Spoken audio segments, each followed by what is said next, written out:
Hi everyone, this is Miss Christman. I wanted to take some time today just to read you one of my favorite books. This is a book that we absolutely loved in Rochester, and I know sometimes if I'm feeling a little bit lonely or sad, I like to go back and read some of my favorite books, and that always makes me feel better. So I'm hoping that this will do the same thing for you if you feel like you're missing school. Today we are going to read Sulwe by Lupita Nyong'o. And the illustrator of this book is Vashti Harrison. I want you to take some time while we're reading it to really pay attention to how beautiful the pictures are that Vashti Harrison drew, and listen to this beautiful story. This is dedicated to you, Cedar, because I know you love this book so much.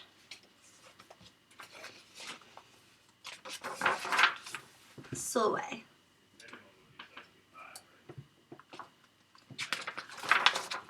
Sulwe by Lupita Nyong'o, illustrated by Vashti Harrison.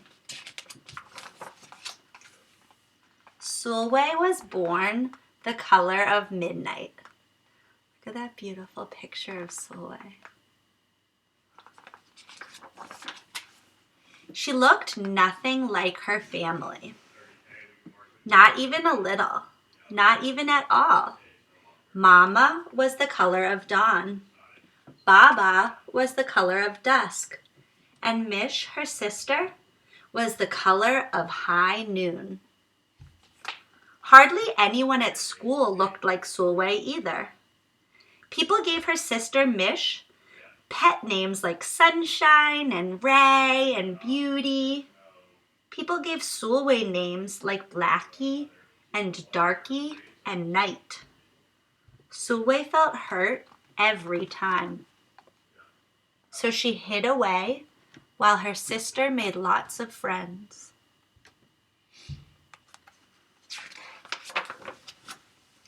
Sulwe dreamed of being the same color as her sister, and she wanted real friends too.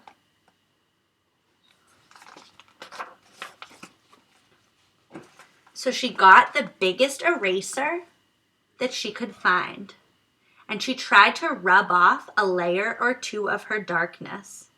That hurt. She crept into Mama's room and helped herself to her makeup. Oh no, she would hear about this from Mama. Sulwe decided to work from the inside out, and she only ate the lightest, brightest foods.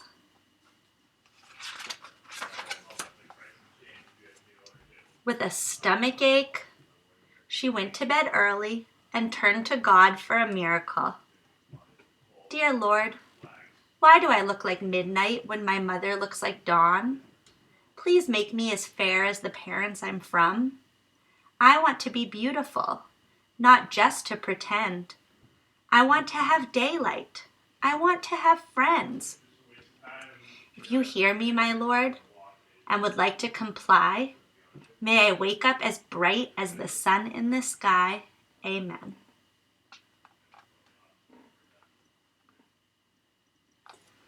When Mama came in to wake her for school the next morning, Sulwe rose to find not a trace of daylight in her midnight skin. Sulwe told Mama everything. That's a good thing to do if you're ever feeling upset about something. You should tell somebody about it. That's good she told her Mama.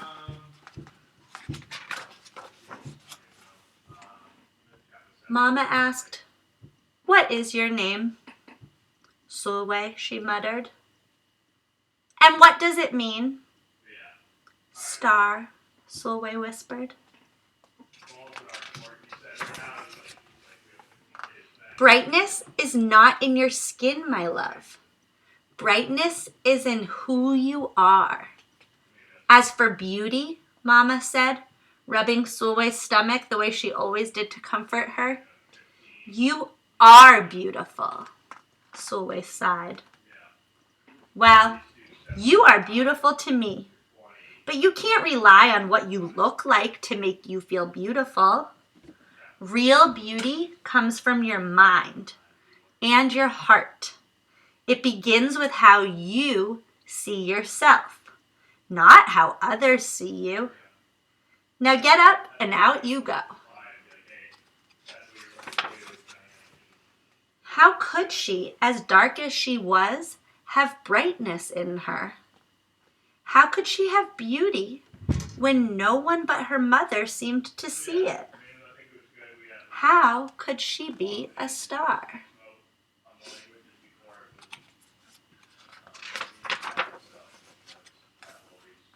That night, a shooting star appeared in Sulwe's window.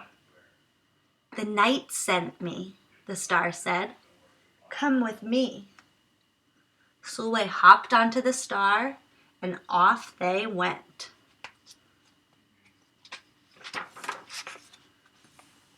Long ago, at the beginning of time, said the star, there was night and day, and they were sisters. They loved each other very much. But people didn't treat the sisters the same. Look at that beautiful picture. People gave Day pet names like lovely and nice and pretty. People gave Night names like scary and bad and ugly. She felt hurt every time. Well, Night got fed up and walked right off the earth.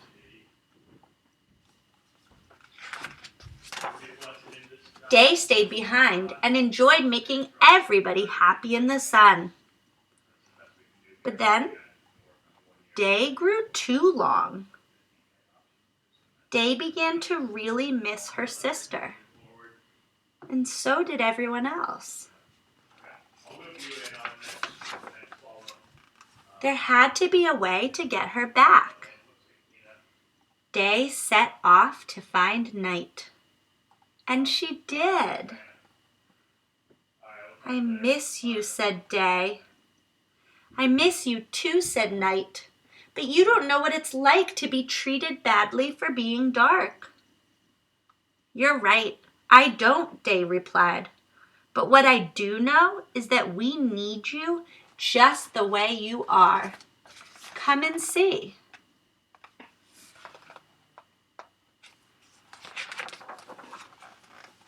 Night returned, and the people rejoiced.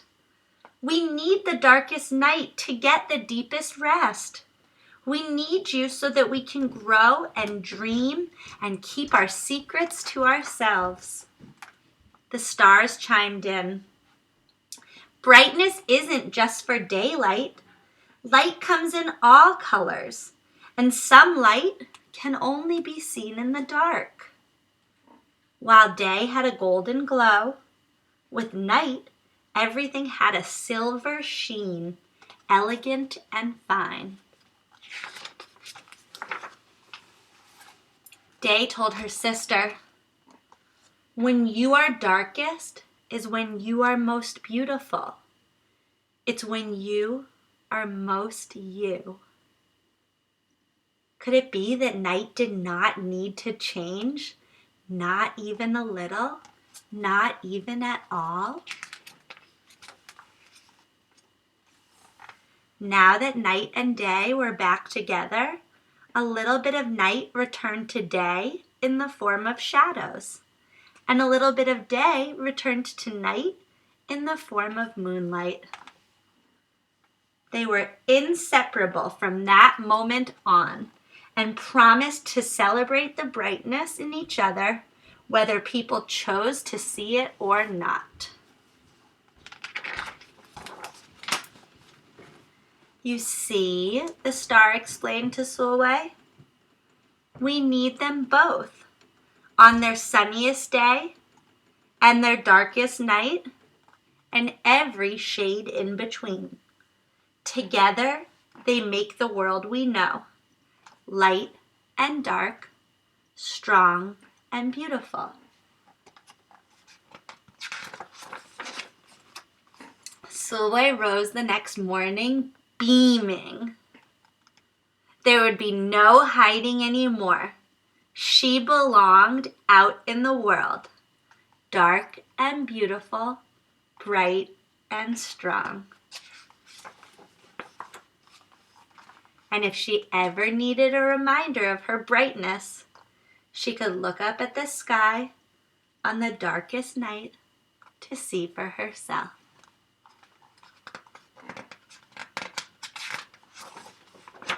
Sulwe felt beautiful inside and out.